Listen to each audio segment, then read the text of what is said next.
We will continue with Domain 11, Frontier Explorers today. Now, we know that the United States of America had grown to include more land than there had been in the original 13 colonies. Pioneer families had crossed the Appalachian Mountains and settled on lands on the other side of these mountains, pushing the borders of the United States farther and farther west, and forcing the Native Americans who lived in those areas to also move farther and farther west. Well, today we're going to focus in on a special place called New Orleans. If you look, you'll see it right there at the opening where the Mississippi River meets the ocean. We're going to discuss today why the president at the time, Thomas Jefferson, wanted to buy the city of New Orleans.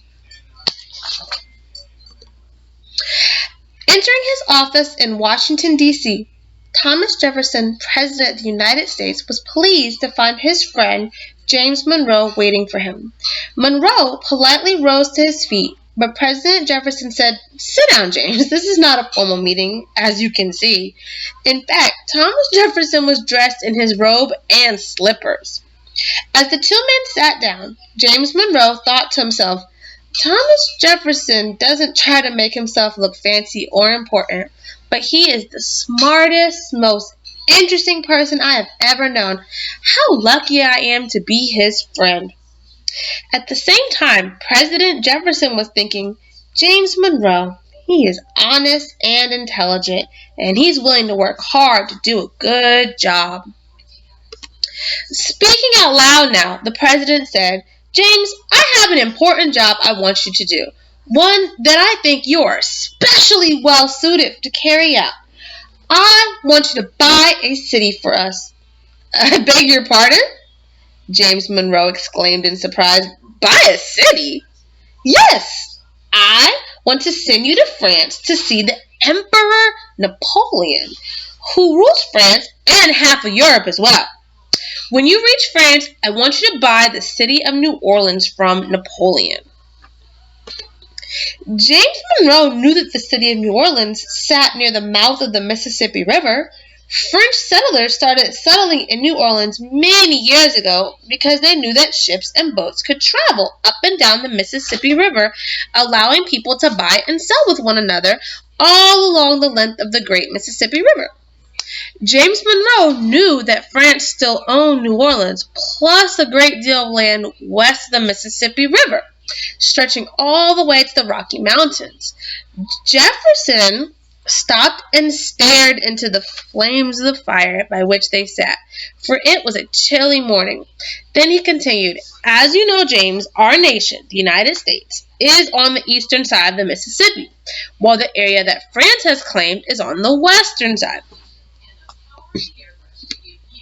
More and more Americans are moving near the Mississippi and building towns and cities along the river.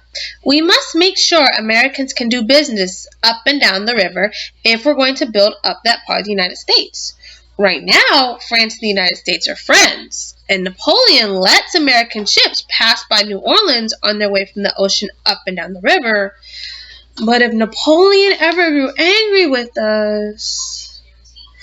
"I understand," said James Monroe. "Napoleon could stop our ships and boats from bringing us the things we need.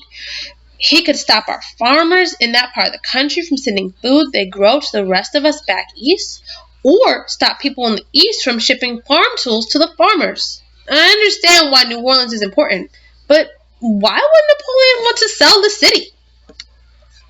Jefferson answered, "Napoleon needs as much money as he can get his hands on, so that he can pay for supplies, uniforms, food, and ships for his soldiers and sailors because France is fighting in a war in Europe. We will offer to pay him the money he wants, which will make him happy, and we will get control of the river, which will make us happy." "Napoleon certainly seems to have a reason to sell New Orleans to us," said Monroe. Jefferson replied, "He may have a reason, but we must get Napoleon to agree to the sale. He can be very difficult to work with, James. He thinks he's the most important person alive. If he believes you think so too, he can be a loyal, powerful friend. On the other hand, If he thinks you don't see him as important or do not agree with his ideas, he will have his servants throw you out of his palace and slam the door. James, you are so likable, he'll want to work with you. If you succeed, you will help us to open up the whole western part of our country that is near the Mississippi River. Will you try? James Monroe stood up. It'll be my honor to do so, he said. Thomas Jefferson arose, and the two friends shook hands.